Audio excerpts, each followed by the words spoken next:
Welcome to The Explainer. Today we're diving into something pretty wild.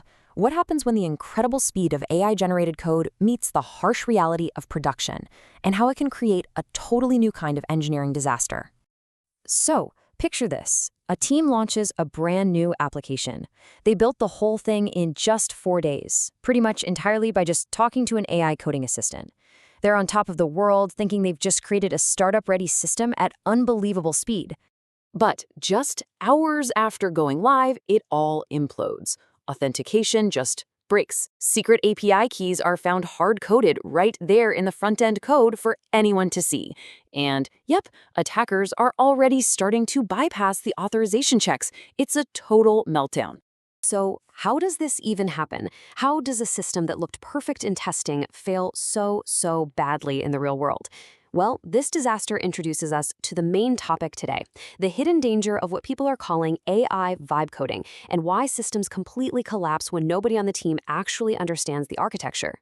This is a super critical topic for engineers trying to figure out the real-world risks of AI-generated code. If you agree and you find this valuable, please take a second to share this explainer with other developers and subscribe for more insights just like this. It really helps us out. Okay, so how does a team even get to this point of total collapse? Well, it all starts with this illusion of speed that AI-assisted development creates. This whole practice is being called vibe coding. It's where developers just guide an AI with these high-level prompts, and they're just trusting the tool to figure out what they mean and spit out working code. And on the surface, everything seems to just work. But this leads to a really dangerous new idea: trust debt.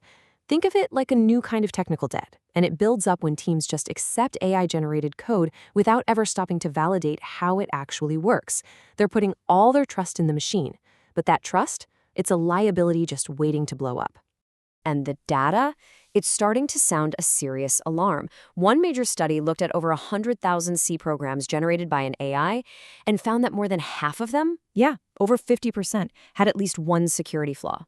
Now, check this out, because this is where it gets really interesting for code quality. Research from GitClear found an 8-fold increase in duplicated code blocks. Now, this isn't just messy. It creates what they call code slop that's brittle, a nightmare to debug, and almost impossible to maintain. And believe it or not, it gets worse.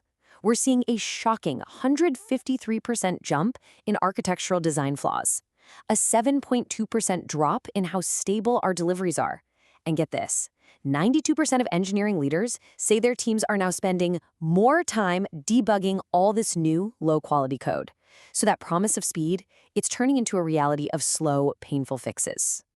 And this code slop shows up as these critical but really hard-to-spot security failures. AI tools, they often just forget to add authorization checks. They'll hard-code secret keys right into the source code, and they can even hallucinate dependencies, basically inventing library names that sound real but don't exist. Attackers can then go register those names, upload malware, and trick the system into installing it. It's crazy. As one developer on Reddit put it perfectly, the real danger isn't just a single bug. It's creating entire systems that literally nobody on the team understands. So when it breaks, who do you even ask for help? So before we jump into the solution, take a quick moment to like this explainer and drop a comment with vibe coding below if you've ever seen any of these issues out there in the real world. All right, so when a system that's built on all this trust debt finally, inevitably collapses, what happens next? Well, this is where a team of elite human engineers comes in. Let's call them code detectives, and they're brought in for these incredibly high-stakes rescue missions. And their process, it's a slow, super expensive forensic investigation. It starts with a full audit, where they have to literally reverse engineer the AI's logic. They have to rebuild the architecture from scratch, hunt down all the hidden security flaws, and then, piece by piece, replace the machine-generated magic with solid, well-understood engineering. This whole crisis really gets to the core point of this explainer. AI is amazing for speeding up prototyping for sure, but it absolutely does not and cannot replace the need for sound architectural thinking. It's a powerful assistant, not an architect. And this really lays out the two paths you can take. On one side, you have a vibe architecture. It's generated, totally unverified, and dangerously opaque, a black box. On the other side, you have an intentional architecture.